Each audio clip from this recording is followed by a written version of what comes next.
Hello and welcome everybody to this online event on embracing our evolutionary moment with Thomas. And Thomas is going to be joined later on by two guests, Martin Herzig and Heidi Wohlhüter.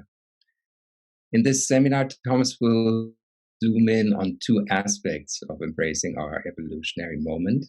On the one hand side, how this is also an opportunity for us to challenge our habits and look at what really matters to us and pursue the evolutionary drive. And on the other hand, in particular on the second part, joined by Markus and Heidi, how we can use group processes and group healing fields to support individuals in presencing and integrating all the strong emotions, the fear and other emotional experiences that the crisis also implies.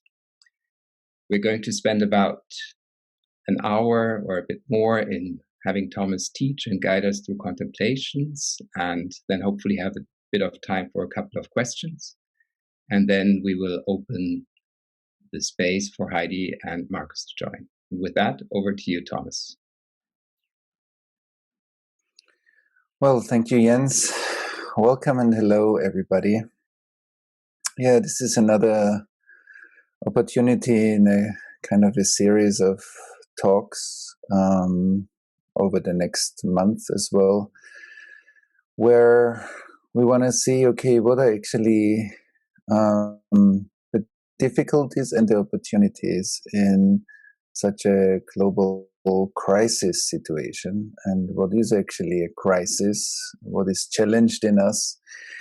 In our last conversation or last exploration, I talked a lot about like self-regulation and co-regulation, how important it is to have inner practices to deal with the stress, with fears, existential fears, fears about our health, and how we can actually create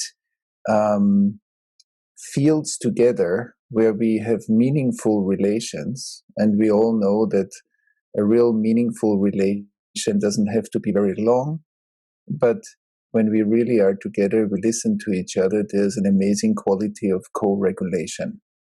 And everybody who is familiar with trauma work or did already some trauma work knows how supportive and also healing true relation can be. And in the spiritual work, like a Sangha is a community. A Sangha is a community of practice, but it's also a community of healing together, of integration, of innovation. And I want to talk today a little bit about we spaces, we intelligence, and I want to start with the three forces of human development, or the three forces that compose the development of our life. But before we do that, let's take a moment just. I know there are many people online, and most probably we are sitting all around the world. But I want to give one moment to the we space we are creating right now through the intention to be together. So the intention to be together is something that connects us and that creates coherence. Like a connection through intention creates coherence. And that coherence is not dependent if we agree or don't agree, if we see things the same way, or, we have different points of view. But since we all feel drawn to be here right now, there's a we space that we are creating right in this moment. And I want us to pay one moment attention to that we space, because we spaces, groups, but also the function of our consciousness to be connected as a group is a tremendous function. And especially in times where many of us go through uncertainty, the we dimension is a very powerful resource. And so when we pay attention for a moment and say, wow, I'm part of a we space that I can sense through my nervous system. I can sense people that I don't even see, that I don't even know, but they're with me right now. Why? Because we share an intention. Everybody who came onto this call has an intention. Whatever was your intention to join this is kind of a login to a mutual space. And since many of us at the moment, work from home, do a lot of Zoom calls or other video conferencing technologies, we spend a lot of time on digital media. We can actually use this time to extend our capacity to what I call virtual relating, that our nervous system, which is the basis of technological development, knows how to do that. And in many ways, people who followed like a spiritual path in the last thousands of years developed very fine levels of attunement when the external digital brain didn't exist yet. We knew inside how to connect. And we can use our space today just at the beginning to feel a bit, to presence us as an organism that comes together for an hour to explore something together.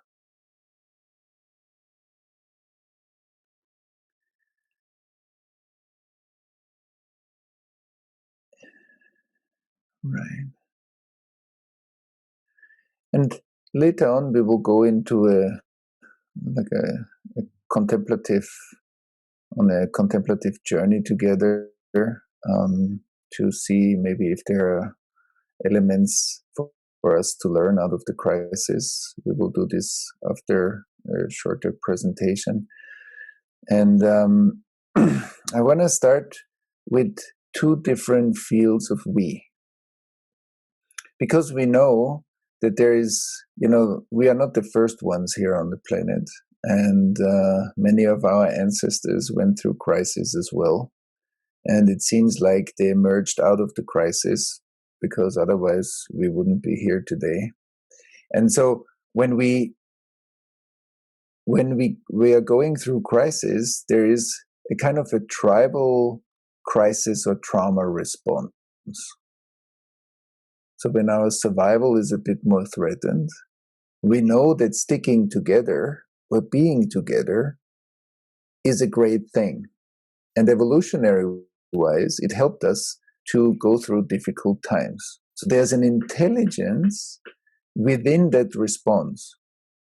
So we know this when there were wars or other nature catastrophes or other difficult times, or other epidemics or pandemics on the planet, that being together and going through it together is important. So there is a natural intelligence that is built into our body that has a natural gravitation, has a natural impulse to form we spaces. Why? Because we coherence is a stabilizing factor. And so we want to honor that, and we want to see the intelligence that is in this we function. But as we see that there is a difference, that when we are not in crisis situations, maybe that function is not needed. But what is the we intelligence that we are able to hold through good times and through crisis times? I think that's a very important question, because sometimes higher we functions and the tribal response are being taken for the same thing.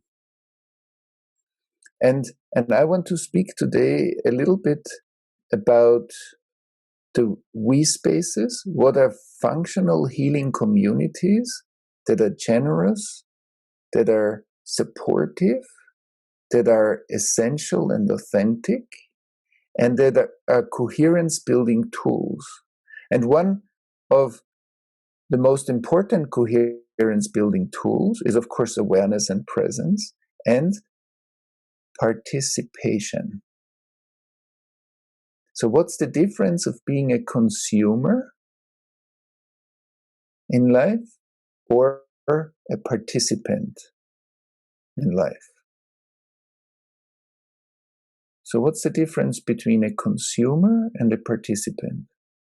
I can watch a movie or go to a concert and be a participant in the music. I can be a participant of that movie. Like I'm in it, but the difference is if I'm a consumer, I listen to you and I just look what you have to say. So what can I get? So I can listen to a podcast of somebody that recorded that podcast 3 years ago. But if I'm a participant in the podcast, I'm actually giving energy back into the system as I'm listening to it. So I'm channeling my own creativity into that podcast and to the person that recorded it, even if it has been recorded 3 years ago. So what does it mean that I'm a participant in a massive global change moment? A participant.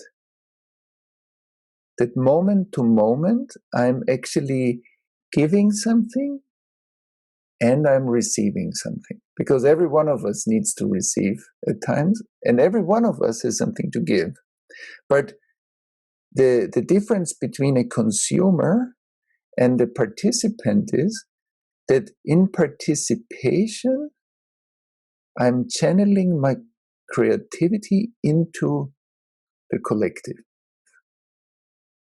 Moment to moment to moment to moment.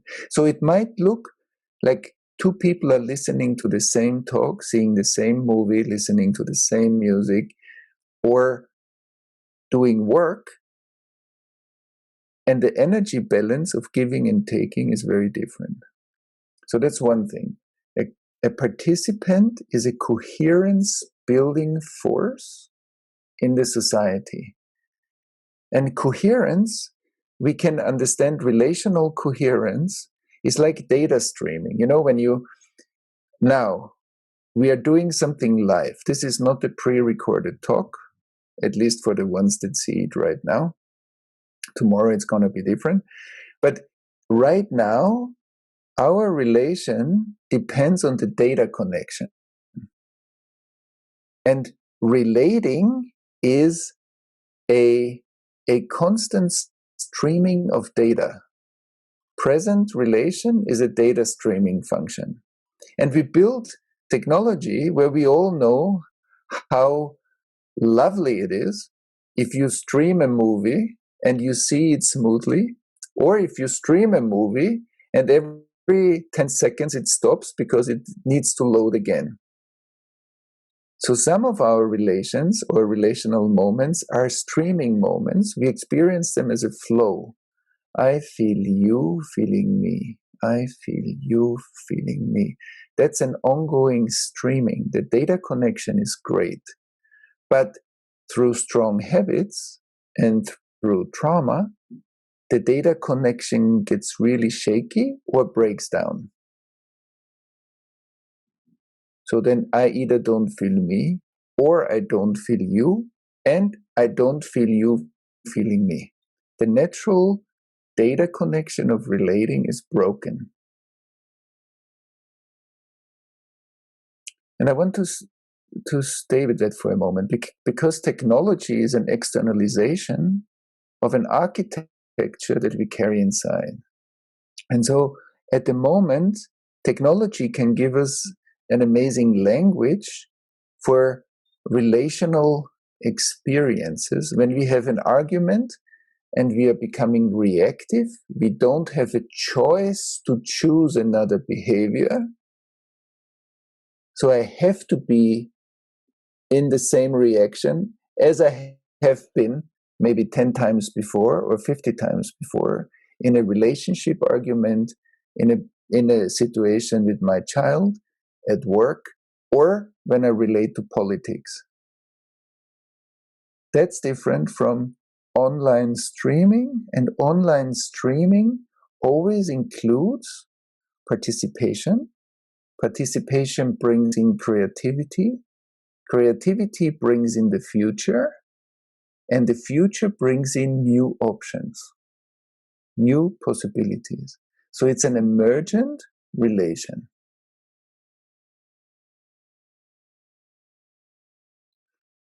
And the reason why I'm saying this is, first of all, I want to point towards participation. Because when I'm frustrated, either I'm frustrated about how things are going, I'm frustrated about my partner, I'm frustrated about politics, I'm frustrated because of anything, because of the moon, then I can stop being a participant, and in that moment, it's just an inner kind of state of presence, I become a consumer. I take more energy out of the system than I give back into it. Maturity, emotional human maturity, is a state of, let's say, the main moments of our life are participatory. I'm a participant in parenting, I'm a participant in my intimate relation, I'm a participant in being a citizen in the world, I'm a participant in collective crisis situations. Why? Because I know I'm part of that crisis. The crisis doesn't happen outside, it happens in me as much as it happens around me. That's what we call interdependence.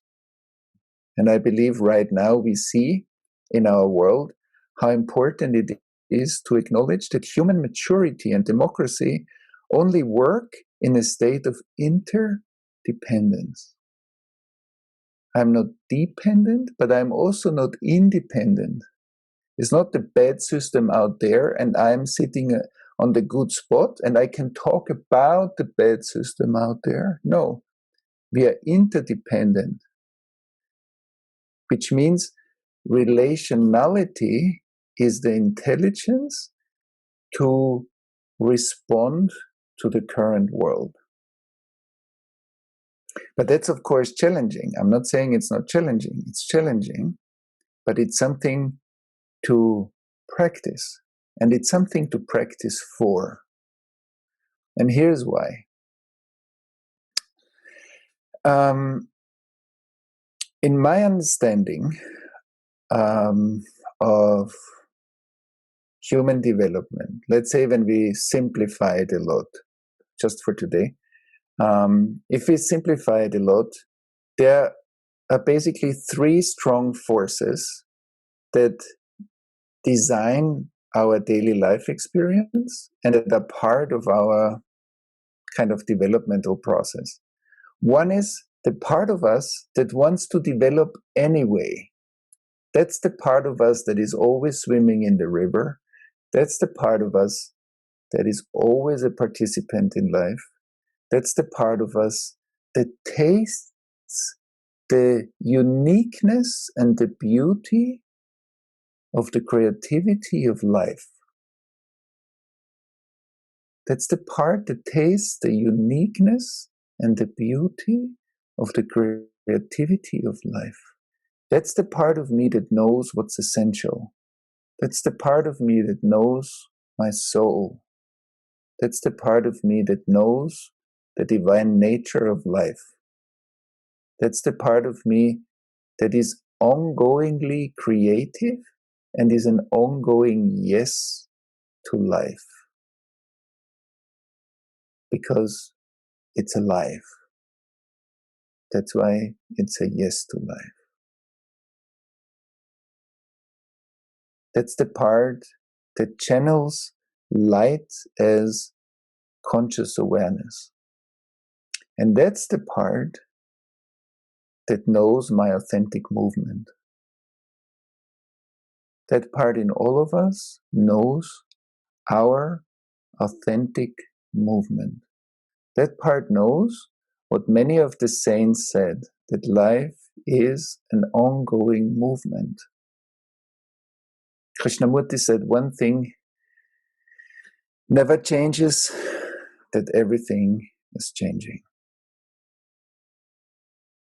And that's a big principle basically in every wisdom tradition, that Wu Wei Wu in the Taoism is the unbroken movement of life. My hand is moving as fast as the flow of the water of the river. It doesn't create resistance, and it's not pushing the river to move. It's as fast as the river is moving. And that's amazing. That means attunement. That means regulation. And children very early on learn to be regulated. It means to find one's own pace, rhythm, time, beauty, purpose, creativity. So there is the part that we can call our evolutionary drive. We can call it the calling of our soul. We can call it the inherent creativity of life. It's present and it's connected to innovation. And then there are two other forces, because that's the force that is uniquely immersed in the intelligence of life and living. Then, in order to create structures, life built habits. And of course, habits have an inherent intelligence. They stabilize something, they create structures, they create matter, they create structures that we call society, companies, organizations, and so on. But then, especially in our time, I believe many of us have been confronted to let go of some habits. Maybe we don't go to work as we did. Maybe we spend more time with our families. Maybe our kids are at home and they are not going to school. Maybe we are existentially threatened because we cannot earn the money the way we did. Maybe. So what happens to you when your habits are being challenged? Some of them are being dissolved because we can't. Some of us hardly can leave our home. We cannot see maybe our parents. We cannot go to consume things for shopping, for entertainment. So what happens when habits are being challenged? And I believe one thing that can happen is that we see how many of those habits are actually still contemporary. How many of my habits, or with other words, I can ask myself the question, what's actually essential in my life? What's essential that suddenly I spend much more time with my wife or with my husband, with my intimate partner? What's essential in my relationship? What's essential between us? Maybe in the habitual life we were living, many habits took over, and maybe even my partner turned into kind of an habit in myself. And now I'm confronted with much more relational intensity. Maybe that my child goes to school every day, created a habit in the way we live. Now we are confronted with needing to work from home, and the child needs to be schooled from home. And we are much closer together, many hours a day. What is essential? What is essential in our relational field? What is essential in the way I've worked? Maybe many of us travel a lot. Maybe we engaged in different fields of work. What is actually essential? And I want to stay with that contemplation for a moment. But like if we take this time to check in, when you look for yourself in your own life, I think it's a great time also for reflection. When my habits are being disturbed, how do I come back to what's essential? What's actually the essential consumption that I need? What did I consume in the last years? What did I do? How did I spend my money? What's really essential? And how do I know what's essential? What is essentiality? What does it mean? When is something essential?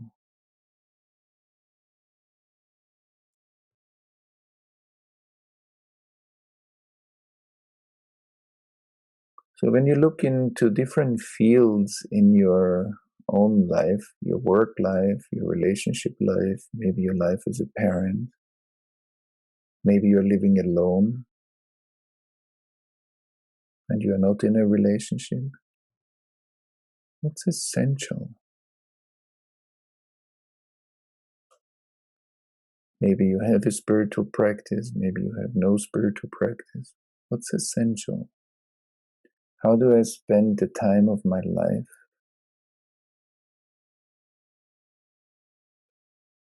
And I suddenly have a space to deconstruct, kind of a forced deconstruction for many of us. One that I maybe didn't choose consciously, that came upon me in my experience. I didn't choose to go to a vision quest or to a retreat to deconstruct my life. So, what's essential?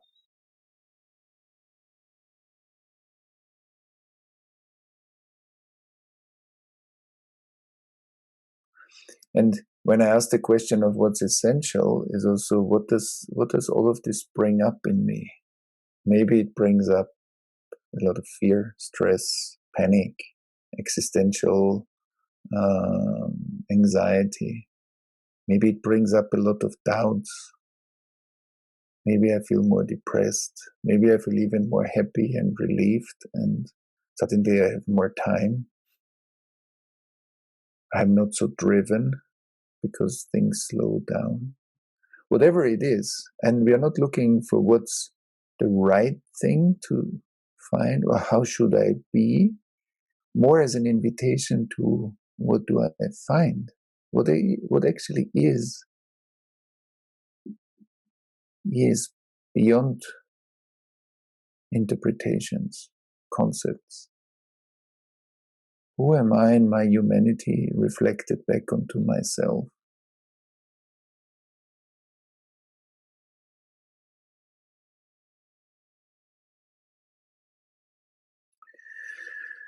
So there are the structures and some habits that might drop away. Some other habits, of course, they might stay because of our life. But that it's a chance to push the refresh button. And then the third force, and I think the third force is important that we are informed about it. So there's energy and evolutionary drive, creativity, participation. There's habits that lead to, on the one hand, grounding and embodiment, but on the other hand also covers up the essential flow. And then there's a force that's called trauma. And trauma is the part of life that needed to be frozen in many of us and in many of our ancestors in order to survive better. And trauma is the part of us that doesn't want to change, that is actually afraid of change, and its nature is actually to freeze life. Trauma are pockets of life that are kind of prisoners of time and space. These are prisoners in my nervous system, prisoners in my ancestral system, prisoners in the collective system that are based on frozen life.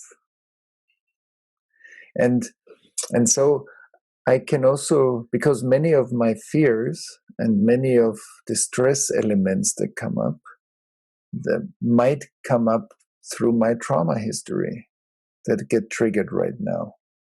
And for that, I need ways, because trauma always gives me the feeling that I'm most probably separate, isolated, alone, that it's hard, and that it feels like actually I cannot participate in life. So there's the part of me that always participates in life.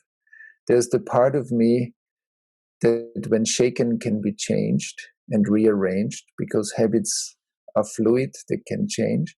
But there's the other part of me that is actually scared to change. And within that part that is scared to change, there's an intelligence. There's also me. There's me freezing life. And I cannot push the traumatized parts in me to develop. I can just learn to infuse more love and to create the right environment in myself, with others, with self-healing communities, in order to grow that part. And maybe as the last part for today, and then I'm happy to look at if there are questions in the field. I want to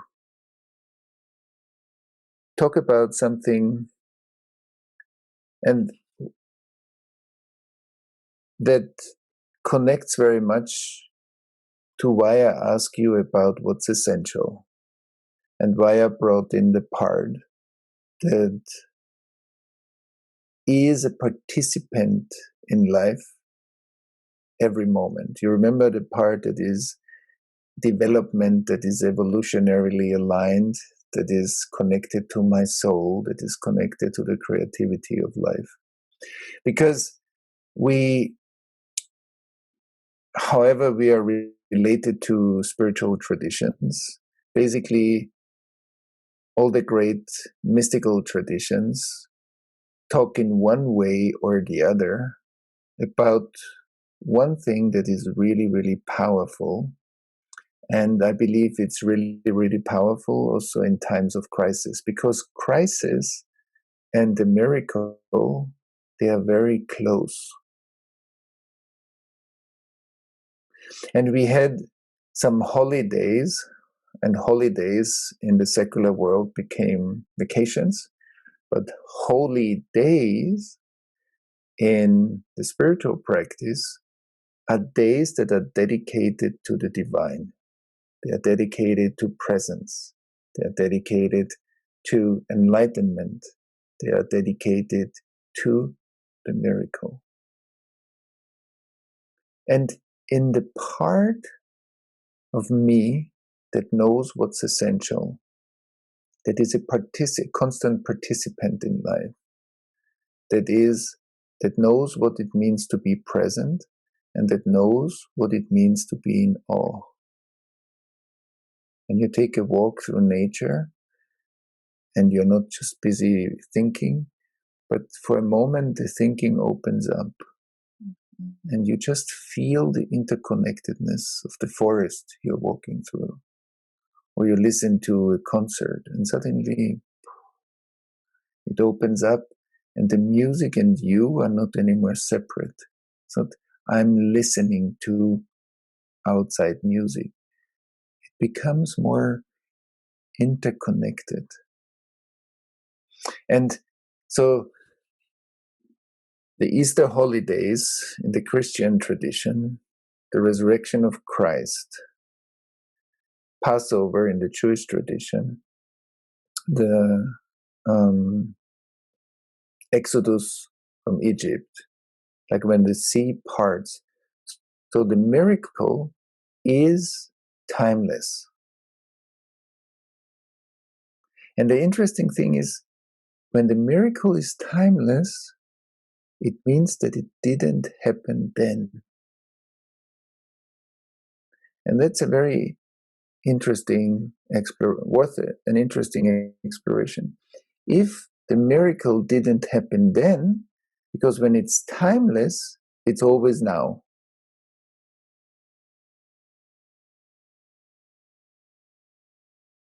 And being a participant in life, being able to create coherence because of the economy of giving and taking.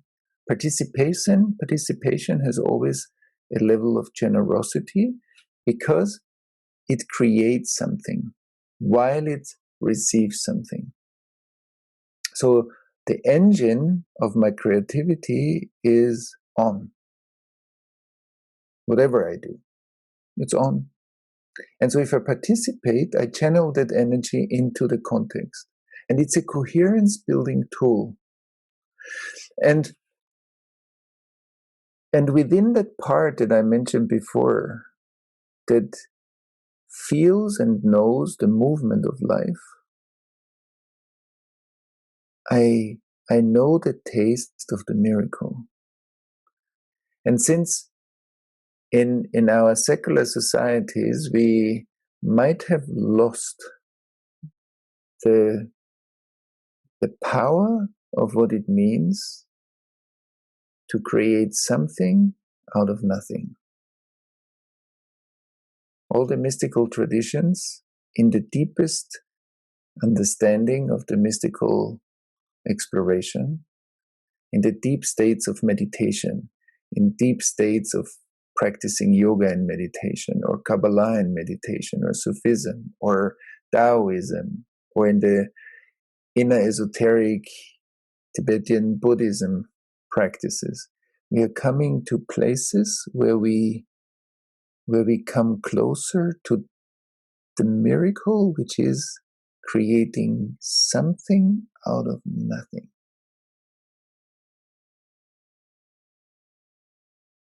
And that's interesting because a lot of my life might be built on where am I coming from?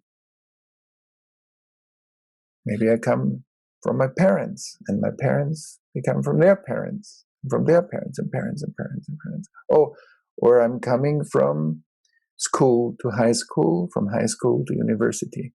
So there's always a chain of causality. There's a cause and an effect, a cause and an effect, a cause and an effect. And then there is that which is the timeless creation from nothing into something. And if you read the Tao Te Ching says, when the Tao gives birth to the One. But when we explore the Tao Te Ching, what is the Tao? The Tao is that which cannot be named. So reading through the whole Tao Te Ching, we don't really find out what the Tao is, because that's its nature. From nothing, but it gives birth to the One.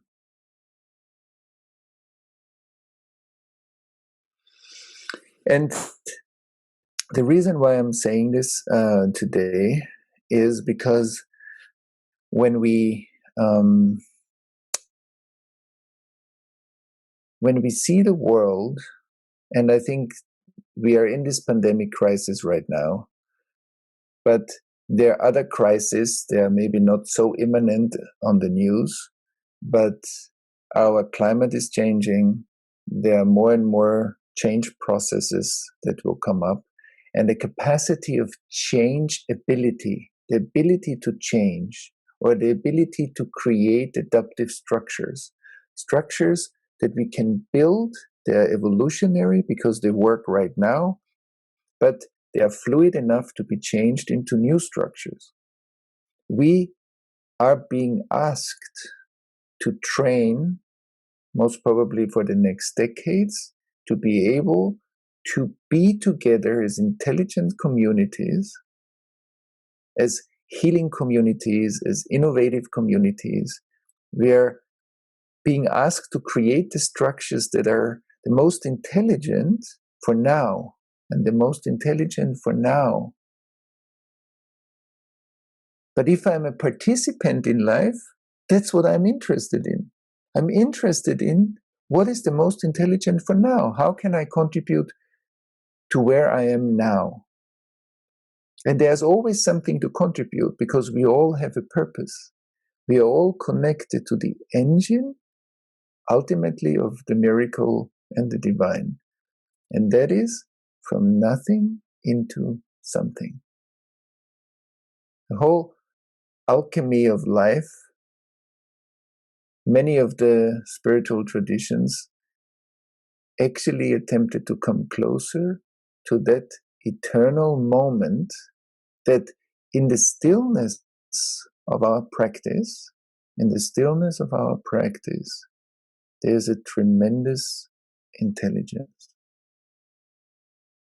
And that's maybe a player in life that we sometimes might forget throughout all the scientific calculations and statistics and forecasts and graphs that we see, that all of this is true, researching a life that comes from somewhere and goes to somewhere. But there's one player, that's the factor X, that is that within all of it, there's nothing that gives birth to something, or there's something that's arising out of nothing. And the good news, that every one of us, deep in our heart, has access to this free, unlimited power. It's accessible for everyone, regardless of any background, regardless of any faith, regardless of any socioeconomic background. There is from nothing to something.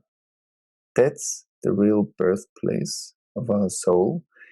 And that's actually a resource that all of us have available in a world that seems to change a lot. And it's my understanding is that the more we are going through uncertainty, the more being grounded in presence is like a powerful ally, because that's actually the place from which the world is being created over and over again. And so, given the time, I would love, maybe Jens, if there are any questions that came in, maybe we can relate a bit to some questions, and then we will also introduce our kind of new project that we want to introduce to the community. Yes, thank you, Thomas. And there have actually been more than 60 questions, so the challenge is to pick them. They're all great. So let me start by zooming in on this distinction between being a participant and a consumer. And there were a set of questions regarding participating in society, regarding the news. So let me combine Ossie, Odile, and Kathleen's question, right? Like, how can we discern what's true in the news and which information sources to trust?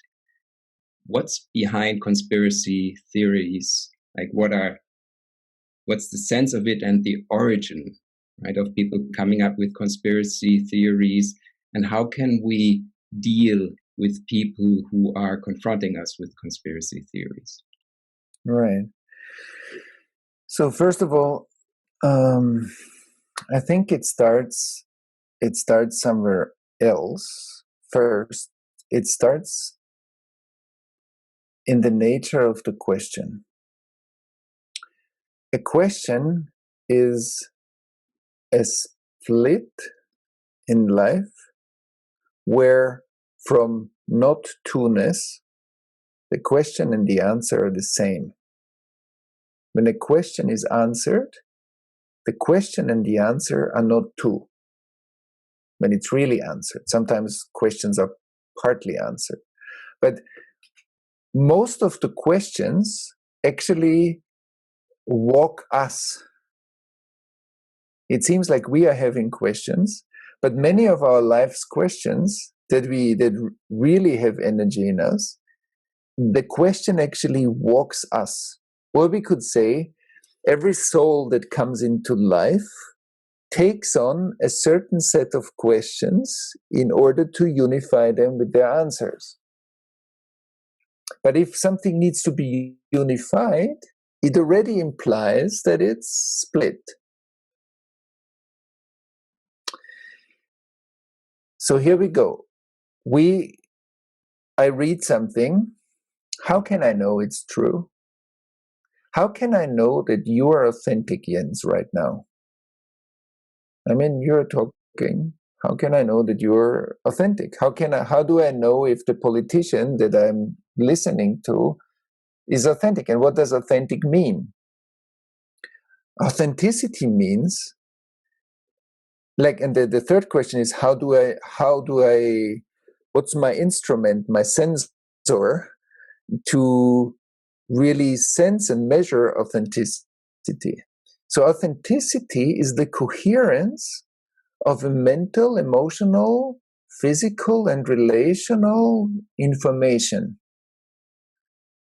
So we call it often, if somebody walks his talk or her talk, then it means that when I listen to the person, when I feel the person, when I feel the embodiment of the person and the expression of the person, it's one information. And then when we say somebody is not authentic, how do we know? Because we know that because what we hear and what we feel is not the same. So fake news lives in the cracks of our own nervous system. And the massive cracks in our societal nervous system we call collective fake news. So when one of us doesn't tell the truth and is lying, we are producing fake news. Even if we bend the truth a little bit, it's a little bit of fake news. But then we are talking about fake news in culture. So the one thing is, how can I train myself to, it's like with an instrument, like a guitar or a violin. I tune my instrument in order to play beautiful music. I know, Jens, you're playing the guitar, but before you play the guitar, you need to tune your instrument, because if it's not well tuned, even if you're a great guitar player, you can't play well. And that's true for our nervous system too. So the best remedy against fake news is to walk our talk. Because we often point outwards, like we want the fake news out there. That's great, but if they are out there, where am I? When I talk about the system, the political system, so where am I? Where does it put me? And I think there is an age in our development, in our adolescence, where we talk like that. But then there is another age of maturity that is interdependence and participatory that doesn't talk anymore like that. And so, like in my maturity, I have another way of a relational criticism. That's different than a non-relational criticism that puts me outside of the system, and all the others, especially the ones that I criticize, are part of the system. That's a state of consciousness, and that split creates the problem to start with. So what I'm saying is the first step is that I live an ethically sound life. I look at the parts where I sometimes bend the truth, and I own the parts where I'm also sometimes producing fake news, number one. Second thing is I practice embodiment, because when my mind is not connected to my body, in the gap, all kinds of stuff is growing.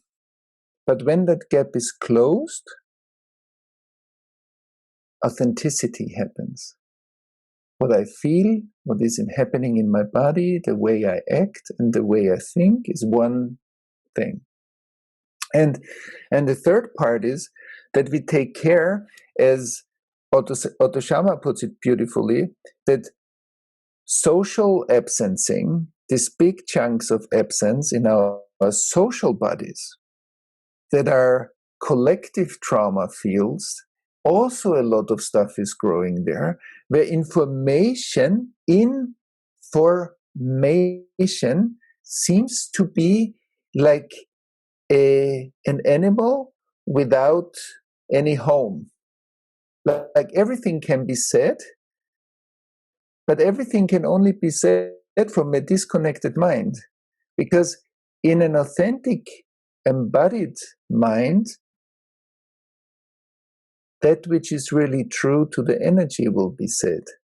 So all the cracks in ourselves, they produce information that seems to hang around and have no connection to nature. And I agree, that's a big thing, but we produce those things out of our own inner disconnect.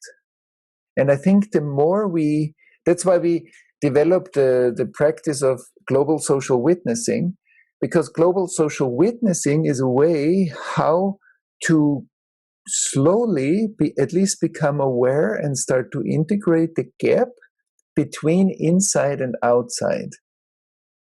That the consciousness and self-awareness of a society is as big as the process of the society. Because if the consciousness is small and the process is big, there's a lot of unconsciousness. And that unconsciousness is the birthplace of fake news and conspiracy theories. But it's not only the information that is right or wrong, it's the place from which we perpetuate it.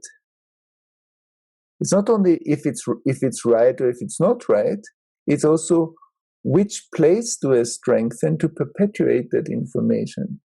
And I think in times where government put restrictions, where our rights as citizens are challenged, when people suddenly tell us what to do, and when we get fined for going out further from our house than is allowed, and so on, many internal processes start. And also when we are more stressed and more afraid, our trauma structures explode. And then there might be aspects of information maybe that are true too. But it becomes like a big mixed salad that we are in. And the responsibility is in every one of us. And I think one of the greatest corrections of any fake news is to live an authentic and ethically sound life. Because that's what ultimately can restore the dissociation that we created as humanity for thousands and thousands of years, from that internal alignment that knows. There's a knowing in the not knowing. Yeah. Yeah, thank you. Building on that, if we do this work and integrate more and more, then Jacoba asked, in the end, is what is essential for every human being the same? Now, what is essential as information, like, let's talk about information.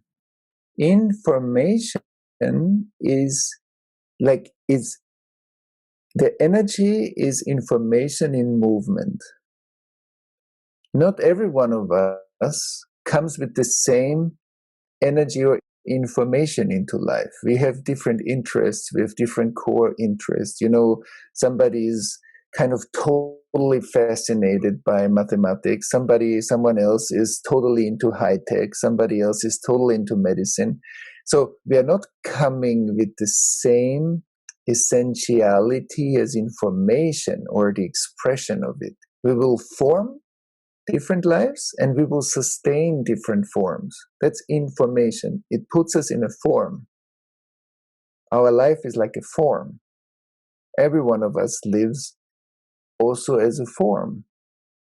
And that's the information that comes with us into life.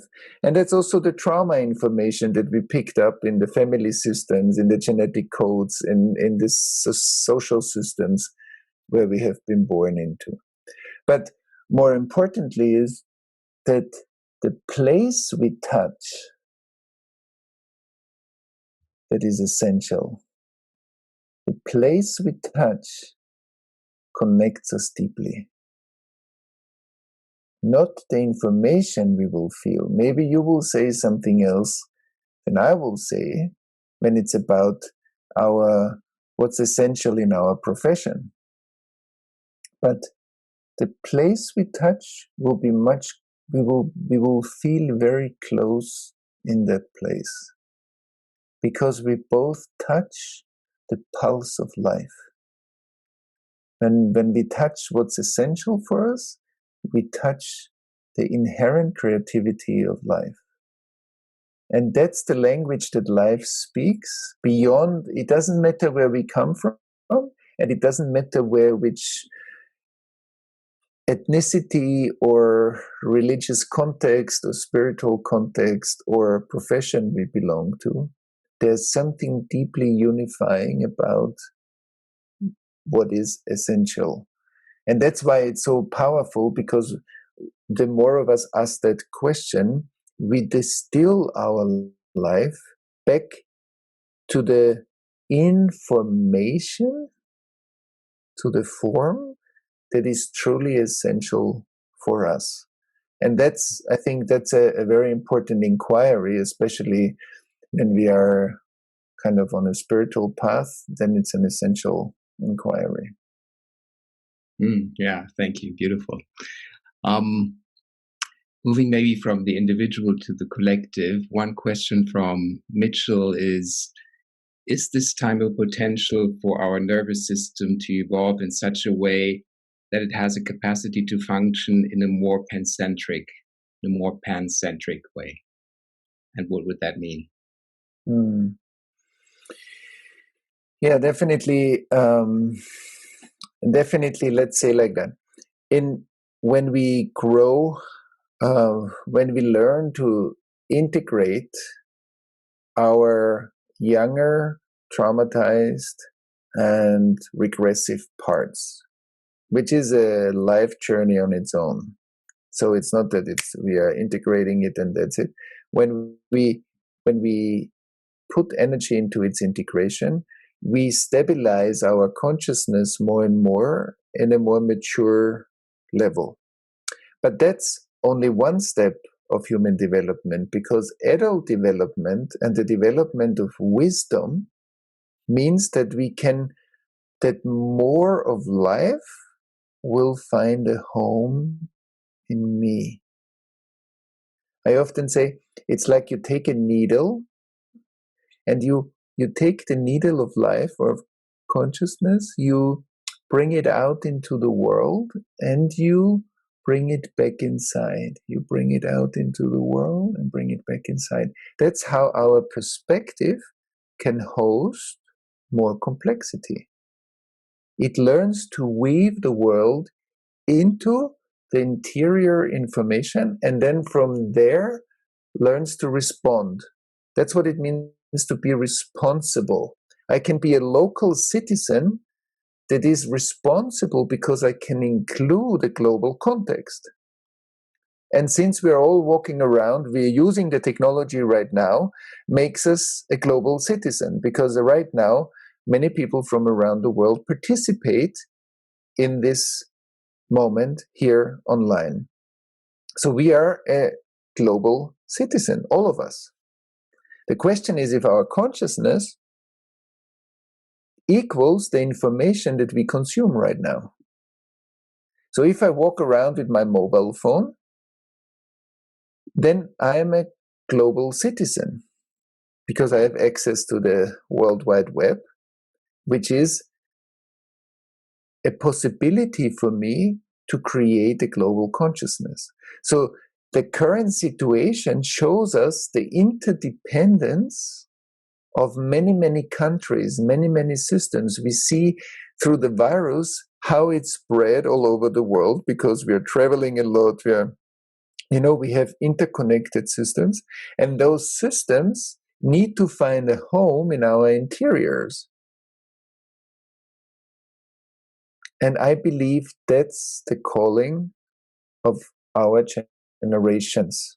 Like the generations that are alive right now live in this time for a reason, because that's our challenge, but that's also our beauty. And it depends where we take it. Because in order to solve our climate crisis, we need to develop a global interior, and that global interior is response able. It's able to respond to a collective climate challenge, which is not the climate crisis, it's a climate challenge if we are participants. And so I believe being able to create intelligent networks and be able to be a part of democracy, I can only be a part of democracy when I'm in my mature self. If I am in my regressive self, in those moments, I'm actually not able to provide the participation to be a participant in a democracy. And since we all have kind of regressive parts, it means that the democracy is a bit tumbling. It's fragile, at least. And that's why I think, yes, like the times like this show to us the interdependence of systems, the need of creating much more global structures outside as well as inside that are kind of matching the level of interdependence that we created through technology. Like sometimes people say there's a race between the consciousness development and the technological development, or Einstein, I believe, said that we can see that if we can host the global world today. And I think that's maybe also a good transition to sharing with everybody at least our project that we put together in the last weeks with the help of many, many people that give their energy and work and experience to it. So maybe, Jens, if you want to introduce our team members. Yeah, happy to. And I hope my internet stays stable. It's been a bit on and off. So I would like to welcome to join us Heidi. Heidi Wohlhüter is a psychotherapist. She's been working as a therapist for more than 20 years, both in a clinic as well as in her private practice. Has been studying with Thomas and supporting Thomas in his work for more than 10 years. She's working as a therapist with Thomas in his trainings and also as a trainer of other therapists and a supervisor, and plays an important role in this project as a senior facilitator and supervisor. And then I would also like to welcome Markus Hübl. He's also a therapist, a body worker, works as a physiotherapist and works with people on personal development and growth in his practice, and also through trainings a lot with Thomas, and brings together the body work, the mindfulness, the mysticism.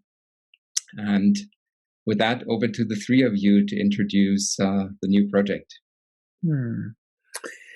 Yeah, first of all, welcome Marcus and Heidi. I'm happy you joined us today here. And I will hand over the word to you because I think I talked enough for today. Just a few, like as an introduction, we put together as our community, since in our community, many people, came together for doing their inner integration, healing, and their spiritual work. So we developed a kind of a competence in facilitating processes over the last 18 years or longer. And so given the pandemic situation, and given that we work together, on the one hand, like the project that we are presenting right now is a project from the Pocket Project that also got inspired by my wife, Judith Sportas, that actually initiated the idea to this project. And it's like our team from the Academy of Inner Science, and then also in collaboration with Mobius, Amy Fox's organization or network of many facilitators and coaches and consultants. So we came together and we said, okay, let's do something. Let's see what we can contribute. And we came up with a collective trauma prevention project. While you're sharing a little bit about the project, I will pull up the website that we can screen share the website with you. It's a project where we offer free online calls for integration, for community building, for building sustainable, intelligent communities where we support each other in integration. And as a second step, we will also bring up social impact innovation groups or calls, facilitated calls that are coming soon. But maybe Marcus and Heidi, do you want to share with us a little bit why you are donating your time, your energy, your expertise to this project, and also why you feel it's important? And then we take it from there. Please. Yeah, first of all, thank you for all you already mentioned in your talk right now, and thank you, Jens, for introducing us. So maybe I just can say from my side that the crisis reached me very fast when I work in a psychiatry clinic, where anyway crisis times are daily life, I would say. And then I was sitting in the hot spot of Germany when the crisis started. So it was really feelable how quickly the tension arose and what this meant for the individuals, but also for the teams and the systems. Yeah, and in a way, I was really happy and relieved when you offered this project, where I guess we learned so much these competencies to feel ourselves, to feel other people, to build a group coherence, to refine and to share. And my sense was what is really needed most right now, when a lot of people try to find quick solutions. And of course, it was visible that this does not work right now. And to find ways that we connect with each other and also share our resources and our capacities, for me, felt, there was no question that I want to be part of this. And when you said this sentence, when something comes out of nothing, I'm really remembered when I enter the spaces of the ones who immediately get in crisis of senselessness and feeling emptiness, and to enter this emptiness and to share what people feel there, and to perceive what this means when we connect in this. Yeah, this for me are really beautiful moments, and our project already showed that just to give a space to share and to feel together makes huge reliefs, and breathing out and allow again to get a bigger perspective on the whole, and to become in a way also more fluid and creative and adaptive in the whole. So I'm really happy to be part of this project, and I'm also happy to increase whatever is needed for that. Maybe we didn't meet yet all the groups and professions what would need also this offering, like the whole people who serve in the I don't know how to say, in the homes for the olders or the elders, and the ones who don't function as we would love to. So these people come a lot, and I'm happy when we increase and invite also them. Maybe for now, from my side, to give to Markus. Yeah, thank you, Heidi, and also Thomas, and all the preparation. Yeah, when Thomas came up with the idea to build something like that, it felt there was no question to participate, because also, so we are in these trainings with Thomas also already since quite some years now, and now this feels like the natural next step to expand, and as Thomas says, to include more world in our own space, so that also the spiritual work comes a little bit out of the, let's say, airy-fairy esoteric, but it gets really functional and it gets visible in the world. And also my feeling is we can offer something with the background of this training which is really valuable. So it works for us, it works for our clients, and now it works into a much bigger space. And I'm really happy to support this process, and we have no idea how long this will go on and how long the aftercare process might last. But my feeling is, in this crisis, it has a real dramatic impact on many, many, many people, and so that we can really offer something to not really run into the catastrophe and afterwards do something, but we can already do something on the go. And there are also many other people on the planet, and also other teams come into that. We are sharing with people from Amy's network, from Mobius, the more consulting work. So we bring many, many different abilities into that, and kind of, let's say, transmit something which works, some kind of grounding work and of embodying work into, let's say, a much bigger context. And we will see how that works. So up to now, the talks I have done, that is well received, and my feeling is it works for the people who listen. And so we go on and we develop the next steps on the go. So this whole thing is not yet finished, and we are seeing where we go with that, and also develop in connection with the people who receive that. So that is an alive process. Yeah, and for me, it's really a very valuable and natural thing to do, because the virus is a global thing, and also we will only heal in relation to this virus as a global humanity. So why not really take that on as a global humanity and not fall apart into very fragmented and smaller parts, which is already visible on the planet.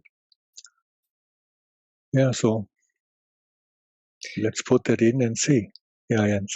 Markus, since some people on the call might not be familiar with the project, could you just say a few words about what it is, how often people meet, who can participate, just some of the practicalities of what it is? So there is the website Thomas showed, and everybody who is interested, you can enter this website, and get to know, let's say, what it's about. And also there is a huge time schedule. So we are a team of, I don't know, it gets more and more people in the background who offer calls, partly for people in the healthcare system, but also public calls, so that we can offer in public calls how to digest stress, for example, or just to meet and share. So we have very different approaches because also we are very diverse people offering that. So my feeling is we can kind of put out a very colorful, but also very competent way to address a different way of digesting and incorporating and being with the challenges of this moment. Because as Thomas also says, when so let's meet the fake news in us. So in a way, these calls also are spaces where we can come together in more honesty and more closeness.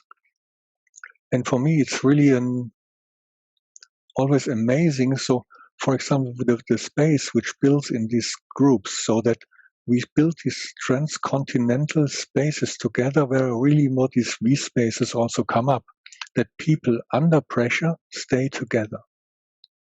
It is not that the virus disappears with our calls. That is not what it's about. But the digestion process is, in a way, I think it's better in that. And even if there are many people, let's say on the very front lines, which are not in reach for us in the moment, we already can maybe offer a mattress so that also on a global level, people can land a little bit softer in that. And it's an experiment anyway. So when people are interested, you can go onto the website and then you can check in with many dates and offer courses for half an hour, for an hour, for 90 minutes, also according to very different issues and to very different times all around the planet. So it's something you first of all can experience by participating as a participant. And then I don't know how the growth process in the background is working, because also our team is working and it is growing more and more. So it's a very alive process of offering a supportive space to be with stress in a, let's say, more digestible way, but also not to denying something, to honor the feeling, the not feeling, to honor the stress patterns, to honor the contraction, but also offer spaces where it's possible again to breathe a little bit into. So I would describe it. Maybe to add, until now we had about one call a day. Maybe this might increase. We did it mostly in English, but now we start to offer also Spanish calls, and also German is requested, so we will also offer more German calls. For the healthcare team, we have a group size of about 20 and 30 people and 90 minutes, and the open calls are bigger groups. And yeah, in a way, everybody can feel invited without being forced to do anything. So.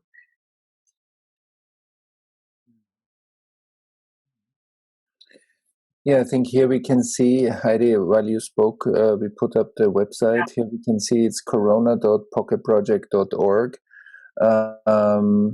Maybe we can post this later. And corona.pocketproject.org. And as also Heidi mentioned, like there are two different tracks. There's one track for public calls that's for everybody to join who wants to join, for mainly also, as Markus said, to digest fear, stress, uncertainty, to create group coherence, and to create this kind of healing communities or community spaces for integration. And then, as you said, Heidi, there's one track for healthcare professionals, which are doctors, nurses, paramedics, people, caretakers in old people's homes, or and also therapists that work with people that are very much on the front line. So it's a support system for our healthcare system to be able to digest the stress and the overload, and and also the trauma impact that it has to be confronted maybe with death and severe disease every day. And so, yeah, just to discern between these two. So there are special tracks for healthcare professionals, and there are other public calls. Some days we had already more calls. I think it will grow. And since we are doing this, like there's the Pocket Project, which is our collective trauma prevention project. There's the Academy of Inner Science, where like a big part of our team comes from as well. And then there is Mobius, the organization around Amy Fox and Erica Fox. And so there is a big team of consultants and coaches and also therapists. And we will offer in a second wave, we will offer also, as we said, social impact or innovation exploration. So what can we actually do in times of crisis to create new and adaptable structures in our life? Yeah. So maybe I give it back to you, Heidi, if you... Maybe just to mention that when we talked in the team last time, we also decided, or we planned to include the time zones also for people from China and the Eastern continent. So this we will include all this step by step, and we'll see where we land and how it will go on. So in a way, nothing is fixed, and this is how we started, and it felt great for now, and we'll go on. Every call is leaded by 2 leaders, and we will also make possible that the trainees can be part of, and we are 3 then there. So yeah, we stay flexible, whatever will come up and is needed. Maybe so far from my side. And I'm really grateful that we do this. This is, I already can feel. Yeah, and I want to add again, so this is, all the calls are for free, and all the facilitators and therapists, they are kind of donating their time for free. So it's a pro bono project. The Pocket Project is a non-profit project that takes care of collective trauma integration globally. And so this is a kind of a collective trauma prevention process through these groups to digest the upcoming tension, stress, and also a lot of past that wants to be integrated while we are going through kind of a global crisis. Maybe Jens, did you want to? There was one question here from Ellen for clarification. Are the calls only for those needing support, or also for people who want to be part of the container to give support or to simply connect?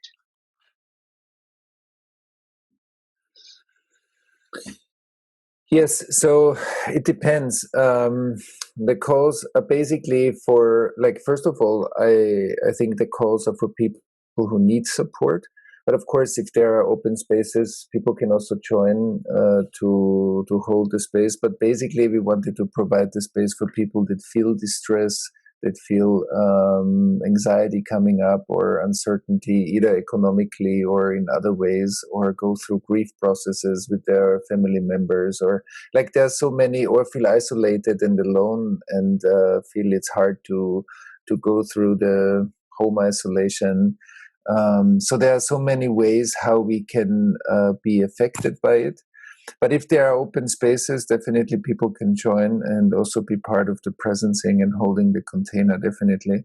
It's just important to us that if anybody registers, then either to really come or to give back your seat if you know that you're not coming, and also not to join all the calls, so that everybody has a chance to join. So to be kind of ethically sound in the participation. Yeah, thank you for the clarification. And we're also approaching already the end of this meeting. There have been lots of questions and sharings from people who are alone at home. or who know people who are alone at home and asking what to do. So part of what to do could be to join the calls, because there is a space to connect and share. And I would also like to thank Markus and Heidi and the other facilitators on behalf of the community for donating your time and your energy and your passion and your hearts to this initiative. It's really wonderful and makes a big difference. Also echoing a lot of the comments here who congratulate you for doing such an initiative in this time. And also a lot of comments thanking you, Thomas, for the precision and the richness of your teaching tonight. And Thomas, did you have any final closing remarks? Yeah, first of all, it's beautiful that you mentioned people that feel isolated, because that's true. That's one reason also why we set up those calls, so to create a field of connection, and that we see more and more, like we saw it today, when we come together and we could feel the presence, we could feel like a global community coming together. And I think that in itself, the presencing itself is also like a nourishing space. And the more of us really participate, we are all giving something into the space. And that's also like what I have seen in many years of running workshops and retreats. The higher, when the collective presencing is a tremendous healing resource. Collective presencing and really listening to one person share. It's not about if I share or not, if I have something to say or not. Something, me being a participant of a we space, I add energy and I receive energy. And I think that principle, the individual and the collective healing process, this Mobius strip, this infinity loop, I think is what we want to also promote, and what is also the healing resource in these fields. And so that's why I think that's a great remark at the end of this call. Yeah, thank you very much. And just a reminder again for people who are interested in the initiative, it's www.corona.pocketproject.org. And if you would like to listen to the recording of this event again, it's www.collectivepresencing.com. And also feel free and encouraged to share this with other people you know and who might benefit from this. So with that, wishing you a good day, good evening, all the best. Bye.